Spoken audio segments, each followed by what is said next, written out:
Okay, here we go. Welcome back to the Wine Tech Insiders podcast.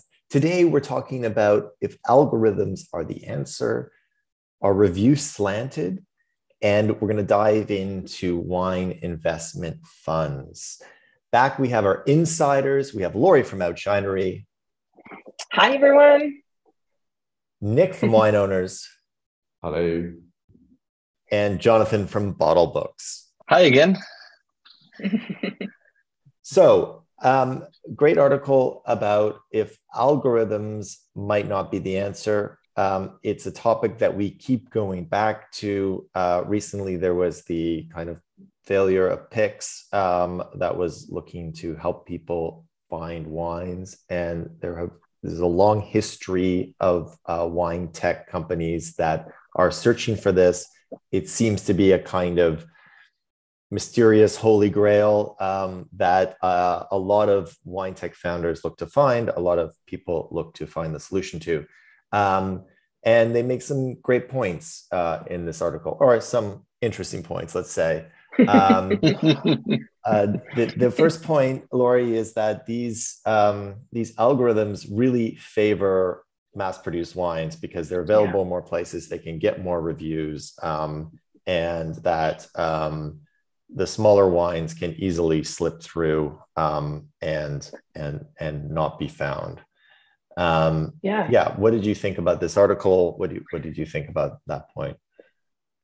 I mean, like at first, it seems like obvious, but it's also like not publicly like acknowledged, right? Like it's just like, oh, this one has 200 reviews versus this one has 2 reviews. That way, like how do you call it in English? Sorry, I'm just back from France and now my English is struggling. But as aggregate, like makes a lot more sense. And it's just, even though like on the surface, this kind of services pretend or aim to democratize, the review and make it available and in the power of the hand of consumers and very visible, obviously it skews the number. Like a bottle that is distributed across all states will by definition have more reviews, good or bad, mind you, like it's, it's like the reverse of the medal, versus like, a local winery that may have a distribution only in California and Oregon, let's say. So what I would be curious is not only like how does a review like reflect the actual reality, but then what are the other algorithms do after? Like, is a wine that has more reviews, good or bad, prompted higher up in the search hierarchy because it's got more reviews? I would imagine so. And therefore, like it feeds itself even more so. So it's a sense of democratizing, but also I don't have like the easy answer on how to solve it. Law of numbers. Jonathan, is this also a data problem that there just isn't always great data from small wineries and the big guys have data out there? Or I would tend to go more towards the article's point that algorithms. Well, I don't know if algorithms don't have something to offer tech, or whether people try to make too much algorithms. And I mean, all the search websites, online shops, they're all using algorithms to help increase the relevancy of the search results. But a few of them say, trying to do like taste-based recommendations. They're just trying to make sure that, the product that they recommend, you're more like they're trying to get you to put one more thing in your shopping basket. And I think that's one, like Vivino, yes, they talk about the algorithms, but ultimately they're trying to sell you some wine. And they're going to fill your inbox full of, 2 or 3 emails a day offering wine, discounted wines.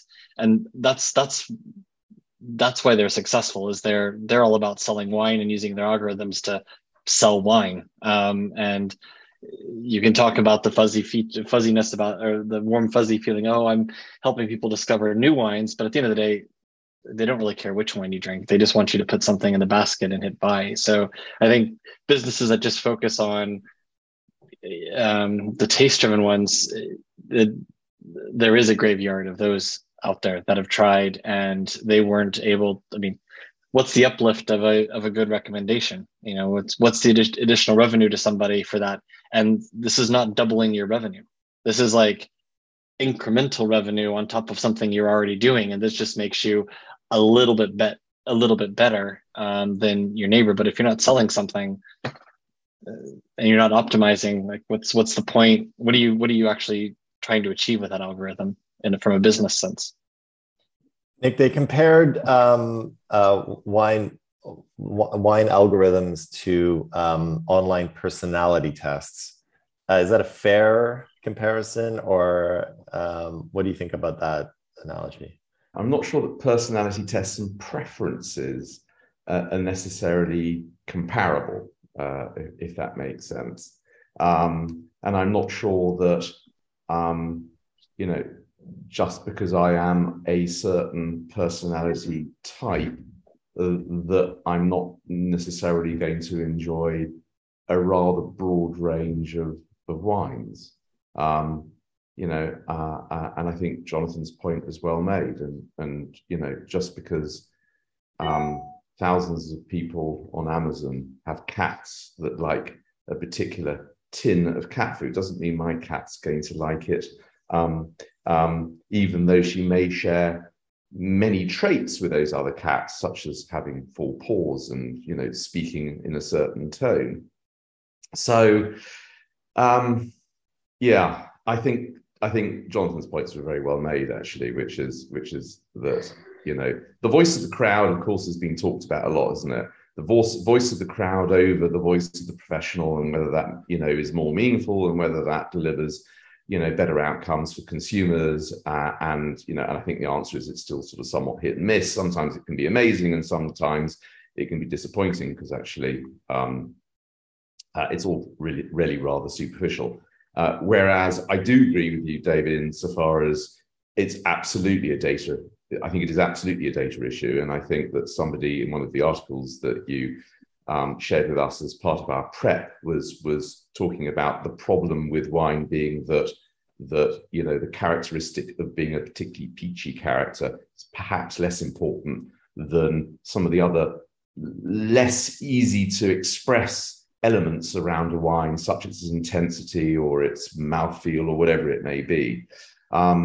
So I think if you accept the premise that everybody, generally speaking, likes a wide range of wines and has a palate that enjoys, you know, a different experience depending on the occasion, I still quite like the approach of essentially ingesting customer history.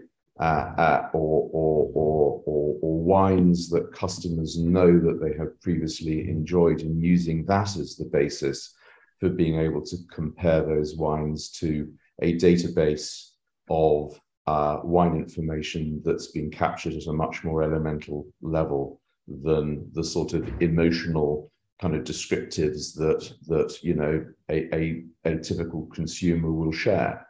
And to that end, I think, you know, in previous podcasts, we've talked about the power of AI, and of course, you know, AI is only useful if you feed it sufficient data, and it has sufficient data underpinning it in order for it to be able to make some sensible suggestions arising out of crunching that data. So that would be my perspective. But I would even like I would go back also to like what you're doing with recipes, Laurie. Like, depending on how you're, like Nick, you're saying, obviously that what you enjoy drinking depends on the occasion. And one of those occasions is, what are you eating? So one thing that could be just as influential about whether you would like that wine is, do you like the meal that's being suggested with it? So when a winemaker, like customers of Oushinery, are able to choose a menu to go with their wine that they can put in all of in the boxes, it's that's whether or not you would have picked that wine based on an algorithm. Somebody paired food with it that would highlight the aspects of it. So it's like there's multiple ways to get to enjoyment. And I would go even further, Jonathan, like, so like food for sure, but even I would say like the occasion. Sometimes you get attached to wine and to use it tastes great because there's a memory associated to it, like a moment, or just like maybe it's not like the best Pinot Noir, but that was an incredible Thanksgiving with some friends. And from no on, I'm just assigning my own points because it tastes great to me because of that, memory or something like that, like the experience of wine. And maybe the turkey was burnt, and that's actually why it tasted so good, right? There's also like all like these levels, and I think that's what makes wine also so interesting as a consumer product, because it has so much of the personal attachment and relevance, and sometimes like very elevated and conscious. And I would say in the eye, or rather like taste buds of the average consumer, is very subconscious. Like you don't necessarily like can really pinpoint and actively rate it or something like that. And I don't know how the AI algorithm can take that into consideration if we ourselves can't put a finger on it. And this article was written by Esther Mobley, who works for the San Francisco Chronicle, and she also wrote about the fall of Picts and got a very interesting comment from a reader. Fair or not fair? What do you guys think? The reader wrote, "The real reason wine tech keeps failing is because there is nothing tech can offer wine." Very aggressive statement. Laurie, what do you think? What's the truth in that statement? I mean, there's got to be something. Obviously, we don't agree, but there's got to be something interesting or truthful or something that will tell. I don't know. There's got to be something to learn from that reaction. Just like first like a knee-jerk reaction, but like you said, to me there's a nuggets of truth as well. Maybe like I was saying, like brute technology, like trying to fit like a round piece into like a square peg or whatever is like the English saying, like like it definitely like made me like food for thought or wine for thought. It's just maybe like the regular brute technology, like we're going to fit everything into a box and it's either a 0 or a 1, may not work for wine, not that way, maybe like more creative way. I don't know, like I'm the least technology like developer. I'm curious to see what like Jonathan would have to say to this actually. So I think that I might, if I were to try and parse what the person said, I would maybe draw it into I would see at least in two different categories, B2C and B2B. I think B2C is challenging, especially like to go further than what you would typically have in an online shop anyway, straight off the shelf from like Shopify or WooCommerce or whatever, versus the back office, the B2B, where we all know that there is a lot of manual work going on behind the scenes, which other industries have digitalized. And I think that's where a lot of our businesses are focused. Like I don't think any of us really are focused on B2C. We are helping our customers do what they want to do for their end consumers, but we tend to be focused on the B2B because there's just so much analog that's still going on in the wine industry compared to others. So maybe I'm splitting hairs in a self-serving way, but I think there is a nugget of truth to it. I would kind of say, the more that there are services that encourage people to discover wine and enjoy wine, particularly younger people, the better. And there is no doubt that there are more and more young people walking around with apps of one kind or another, looking for some kind of assistance. And they may or may not work, but I'm not entirely sure that matters an awful lot. I suspect the comment about wine tech having nothing to offer wine may have been made, and I'm not saying it was, but it could have possibly been made by someone who is actually pretty knowledgeable about wine. And for that person and for people like them, I'm sure that in terms of AI or algorithms, then yes, probably there isn't an awful lot that those can give them. But that doesn't mean to say that it doesn't have value for a much wider audience.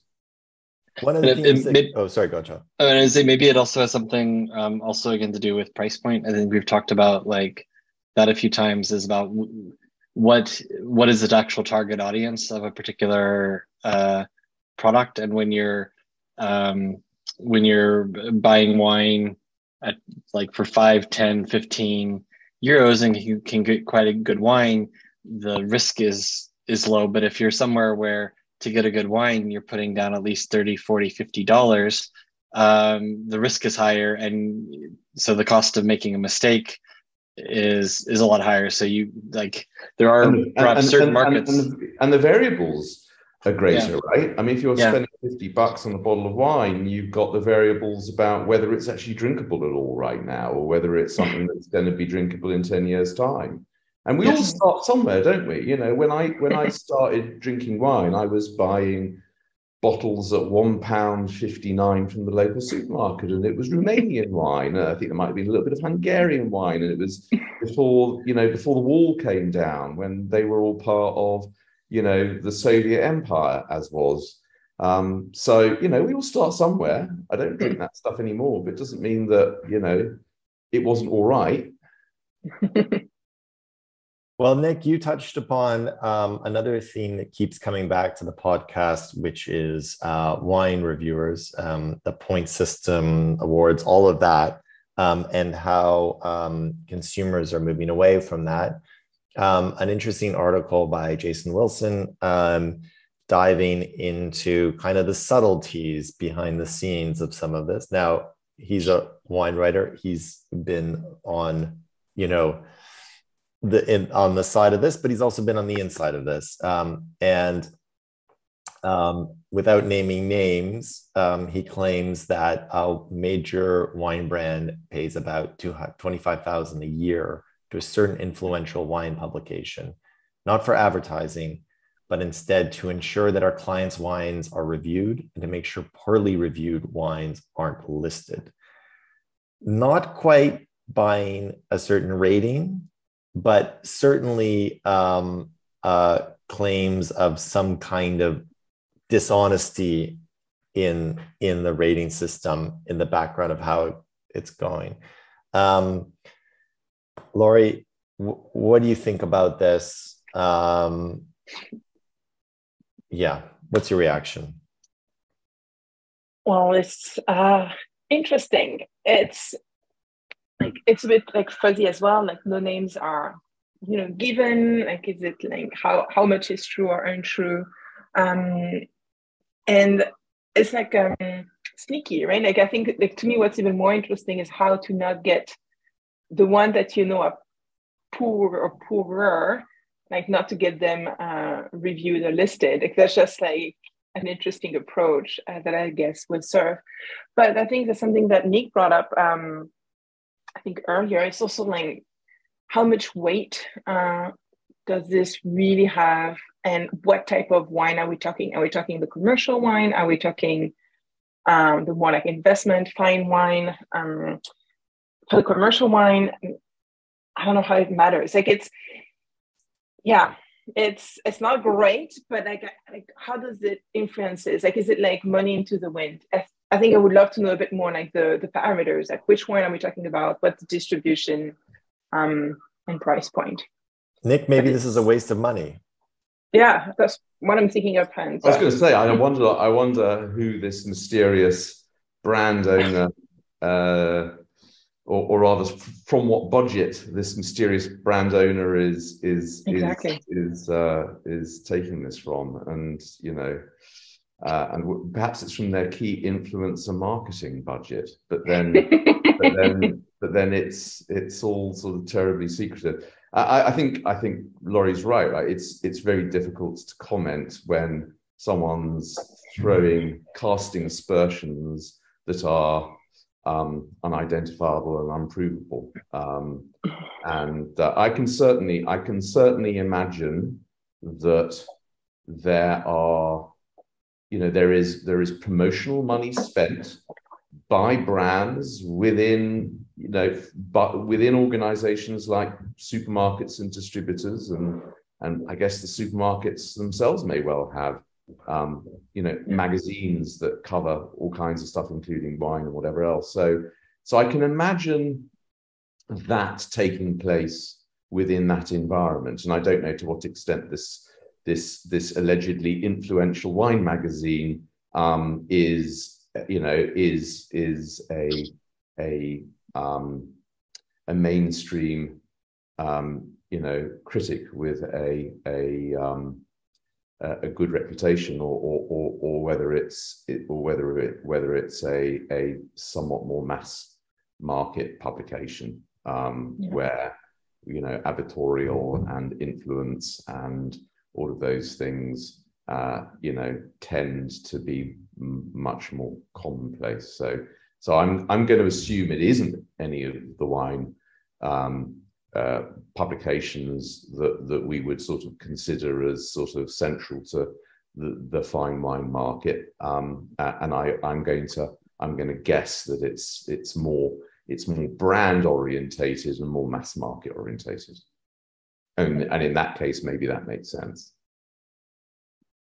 Jonathan, how important from a data perspective are reviews to the industry? I mean, behind the scenes, is it really is it still of a high importance?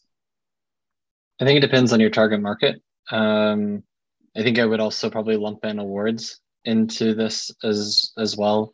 I mean, we know some wineries that target the Chinese market that they can't get enough medals to put onto their tasting sheets or onto their bottles. Like, they don't stop at 3, they don't stop at 20.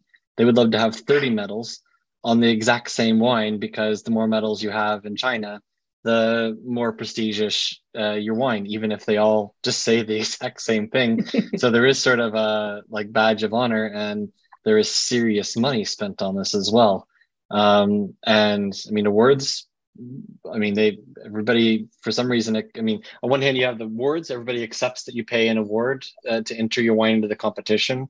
They don't say which wines didn't get an award. So when on a wine critic, you know, are we expecting them to tell us which wines they don't like? And at the end of the day, everybody has to pay the rent. So, you know, if you're a completely independent critic, you know, not everybody is going to be able to set up a site like Jancis Robinson or you know, Wine Advocate. I mean, there are independent people out there and that have a good taste, and they're not going to recommend wines they don't like. One of the most, I think, I remember one winemaker telling me about a wine writer in New Zealand. All the winemakers would go to him to write their tasting note, because he just had a great way of writing tasting notes. He would also give it a rating, and if you had a higher than a certain rating, then you would automatically appear on his site. And if you had I think like a 3 out of 5, then it was up to the winery to decide whether they wanted the wine and the rating to be on his site. But you paid him for a service to write your tasting note, and you got a rating kind of with it. But there was definitely money changing hands, but people had, you know, Kiwi wines have better tasting notes on their back label because of him. So I think it's yeah, but I'm not somebody who has a subscription to Wine Advocate, or this is not what I read in my spare time. I'm in wine, but this is not one of the mags that I read. So I might have a bit of a skewed or a perspective that somebody who's a bit more focused on this space might not share. Nick, you mentioned something really interesting, which was influencers, and over the past few weeks, there's also been some news from, you know, we tend to think like, okay, when we slag off influencers, we tend to think, okay, someone's got 1,000 followers and, you know, takes pictures of themselves next to fountains, and sometimes it's with a bottle of wine, and they're just looking to whatever. But there was an influencer, the number one YouTube personality called Mr. Beast, opened a burger restaurant and in a mall, and the mall was full, full with people. Kim Kardashian just raised an investment fund. And these hyper influencers have over all the social platforms, they have 1 billion followers, some of these. So there is some thought that this next level of influencer, it's not just going to be Brad Pitt and Angelina Jolie fighting over a winery in France and, you know, adding a little cachet, that the way that they're moving into markets, Logan Paul just started this energy drink thing, and he is selling millions of this. I mean, you know, and so you can, when you're talking about essentially exchangeable consumer goods, I mean, if we're going to talk about sort of bulk wine and that kind of thing, and I don't think it's quite hit. It's sort of just hitting other industries, but it's going to come, and that could also kind of start to blow out the importance of other things, because they have a reach that they can hit for free in a way. You know, absolutely. They don't have to pay per click. They don't have to pay 25,000 to some magazine to maybe put some review or whatever. It's the new PR that they have extraordinary reach, to your point, and they reach an audience of millions and millions and millions of people, and you know, they have you know, they have a message that resonates very widely out of all of their connections with all of their connections, and so it goes. So it's very networked, it's very viral, very relevant, I suspect, for, you know, large production brands and for, you know, the parts of the wine market that are creating product out of, you know, bulk wine and, you know, a little bit of salt and pepper thrown in to boot. Very different market, but yeah, I think it'll be very interesting to see that explode when it happens, as it surely will. Laurie, do you have anything popping up in your world about influencers, or do you notice anything? Obviously, you're on the marketing side. Not really. I think it's still pretty elusive to like smaller brands, and I know like there's like some not study research, but some aim to do like more like micro influencer. One influencer right now that I'm really quite admiring is Andre Mack. That is originally like, he's a sommelier by training, and he's this really awesome Black person that speaks about wine like nobody else does. And right now he's in partnership with Bon Appetit. He does both like a YouTube version that has, I'm not sure if it's millions with an S, but over 1 million. And then also like now a podcast that I listen to on Spotify. Again, like lots and lots of reviews. And what's interesting is trying to find the right balance between like educating his audience, but educating in like in a fun way. Like he uses a lot of emojis and expression, but also like encourage people to read, you know, who is the importer? Like reading what the importer is behind like a wine will tell you a lot potentially about the quality of the liquid in it. Like things that are a bit like more like knowledgeable, but also some of his most popular, you know, full circle, some of his most popular reviews are actually celebrity wines, right? It's like a self-fulfilling, like it will try like the Snoop Dogg one, it will try like the Martha Stewart, like just, so just kind of like feeding into this and like going blind and just like giving his honest opinion, but also what's fun. And it's just really, really interesting because it comes from a very knowledgeable place. Like he knows a lot, but he's not, it's very democratic and funny to boot, to listen to and to see and taste. Yeah. So that would be my influencer of choice that I would be on the watch out for. I'm very curious to see what he comes up with next. Jonathan, who's your favorite influencer?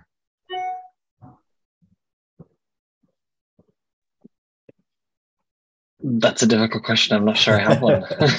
I figured you didn't.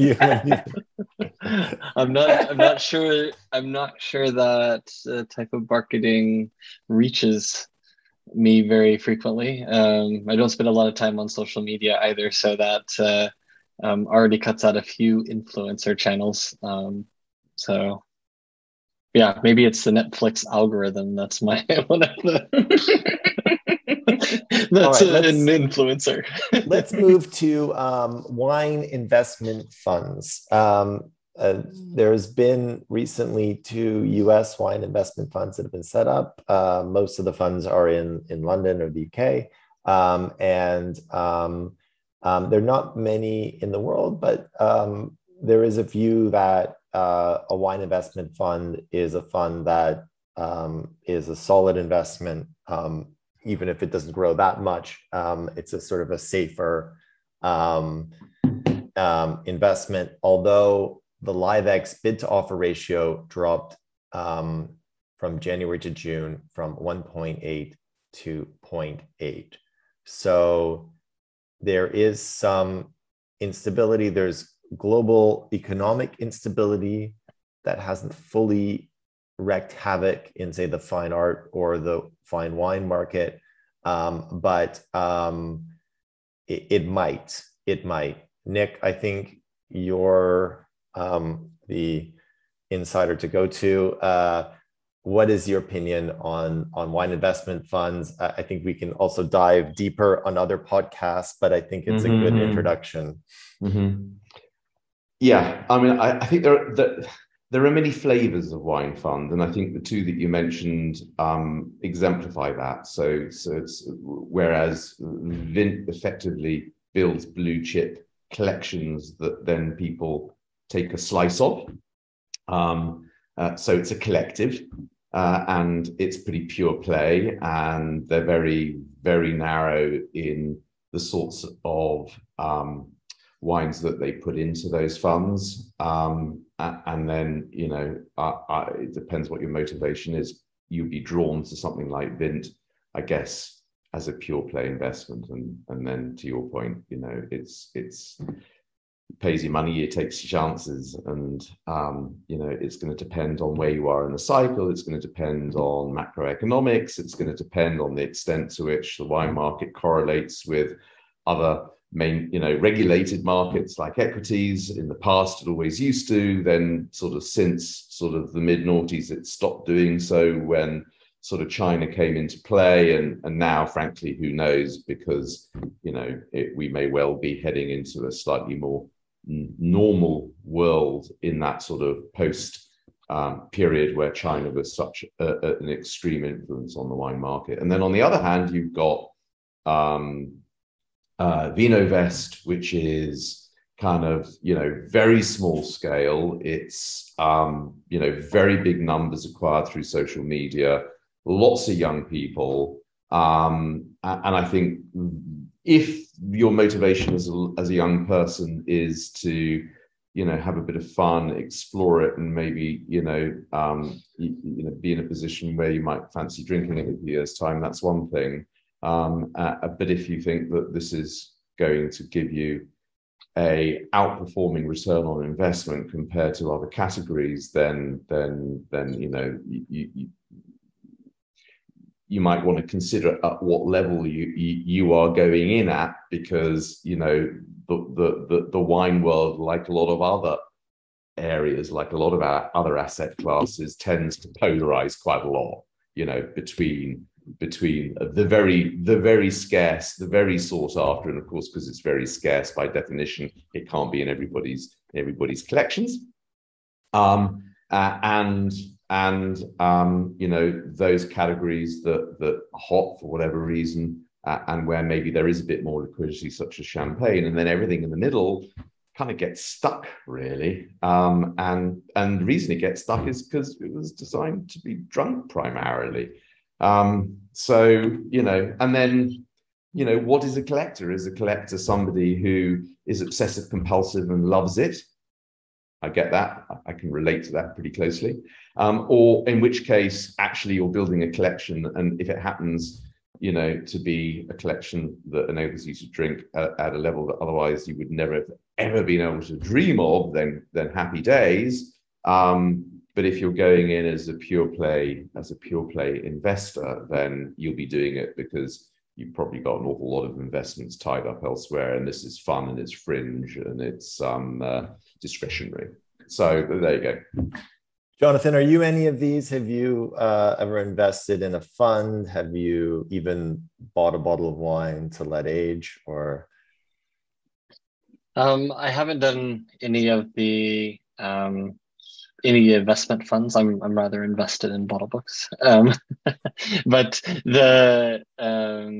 but in terms of investment classes, you know, I can definitely appreciate the appeal of it relative to other potential investments. And in the, you know, the last 15 years of a largely bull market, you know, everything was going up. So, you know, what would you invest in that wasn't really going to appreciate over the period of this time, to speak broadly.